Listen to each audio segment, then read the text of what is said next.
మా దోస్తుగాడు అన్నాడు క్లియర్గా, అరే మందిని అడిగింది చాలరా, నీది నువ్వు అడుక్కోరా అన్నాడు. మనకు అప్పటికి కూడా ఏమనిపిస్తాడు, ఇంతగానో నా ఎంట పడుతుందంటే నేను ఎంత పెద్ద తోపును కావచ్చు, నా దగ్గర చాలా టాలెంట్ ఉంది, అందుకే మా ఇంటికి వచ్చిండు వీడు.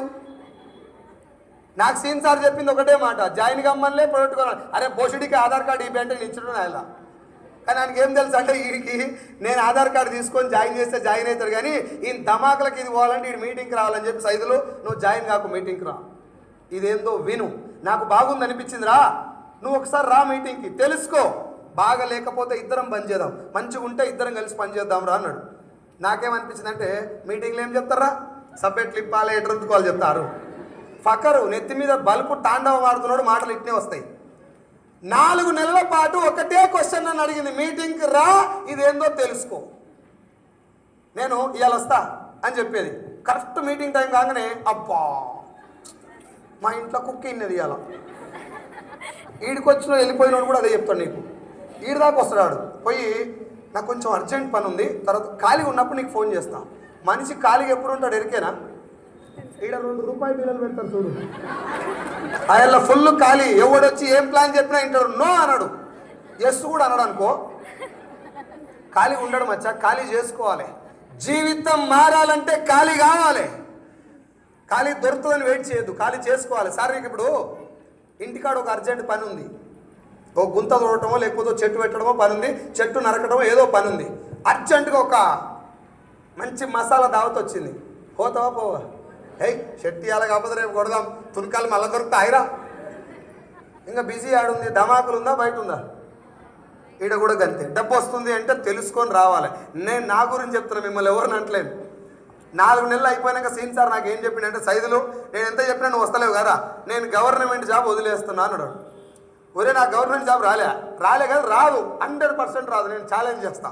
మనకు చదువు రాదు కాబట్టి గవర్నమెంట్ జాబ్ రాదు, అందుకే అప్లై కూడా చేయలే. నువ్వు అప్లై చేసినావు, నేను రాంగ్ అని ప్రూవ్ చేసినావురా, నువ్వు గెలిచినావు, ఇన్ని లక్షల మందిలో గవర్నమెంట్ జాబ్ వచ్చింది నీకు, ఇంత గ్రేట్ అయినావు, నీకేం రోగం పుట్టిందిరా, సభల కంపెనీ కోసం దాన్ని వదిలేస్తావు అంటే, అందుకే మీటింగ్కి రా.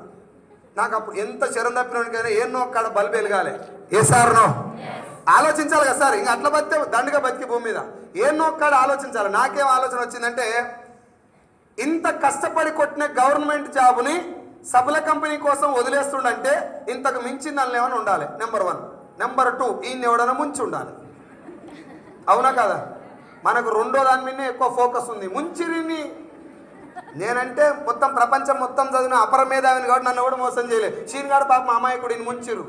గవర్నమెంట్ జాబ్ కొట్టినోడు అమాయకుడు, మనకు అది వీకెనికి చేతగాని వాళ్ళం అపర మేధావులు. ఇది మన ఫీలింగ్. ఫస్ట్ మీటింగ్కి వెళ్ళకుండా 4 నెలలు అయినాక ఒక ఆలోచన ఏమొచ్చిందంటే, షీన్ గారిని ఎవరో మోసం చేసిరు, ఇప్పుడు నేను మీటింగ్కి పోయి మోసం ఎట్లా చేసిరో తెలుసుకొని ముందు ఈ నోట్ల మనం పోయాలి, ఇటు చేయకుండా చేయాలి ఆ పని.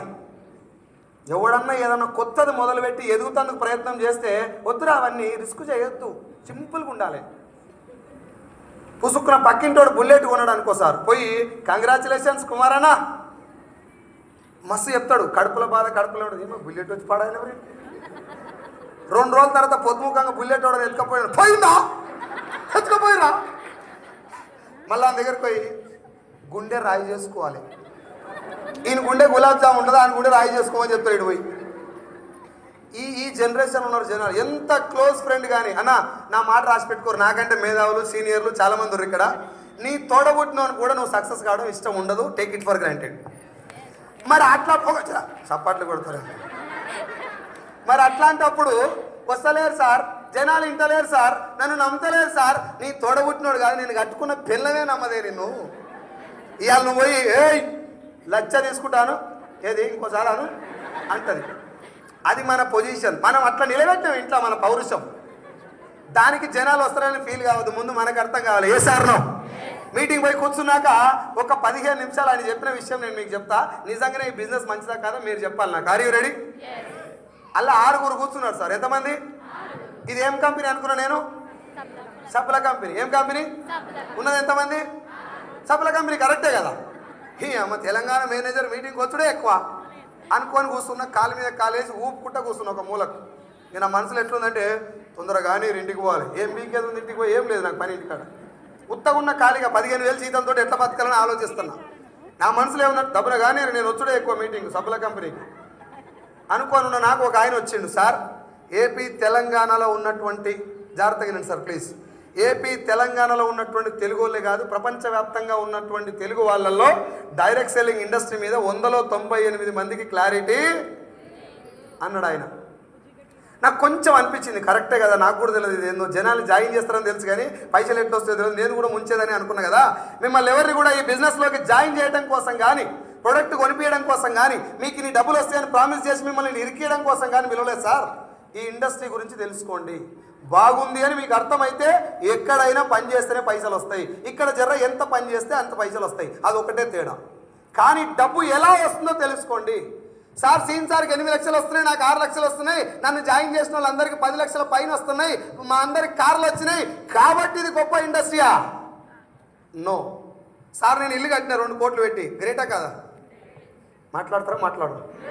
ఓరు కొడుతుందంటే చెప్పురు, చేయలేవాడు వెళ్ళిపోదాం, అవ్వలేవట్టినప్పుడు ఈయనరా అదే క్వశ్చన్ మొత్తం మా అయ్యగాని. బోరు కొడితే చేయలేవాడు, నిజంగా చెప్తున్నా, బోరు కొడుతుందని ఇట్లా ఎప్పుడు వెళ్ళిపోదాం ఏమంటే. ఇప్పుడు ఓరు మీరు నాకు ఎరికే పైసలు కదా. సో ఏం చెప్తున్నా,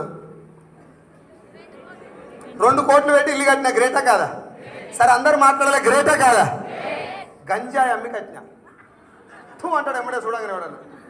అంటే వచ్చిన డబ్బును నువ్వు ఎప్పుడు గౌరవిస్తావు అంటే ఏం పని చేస్తే ఆ పైసలు వచ్చినాయి, నువ్వు ఏం పని చేస్తే నీకు 6 లక్షలు వచ్చినాయి.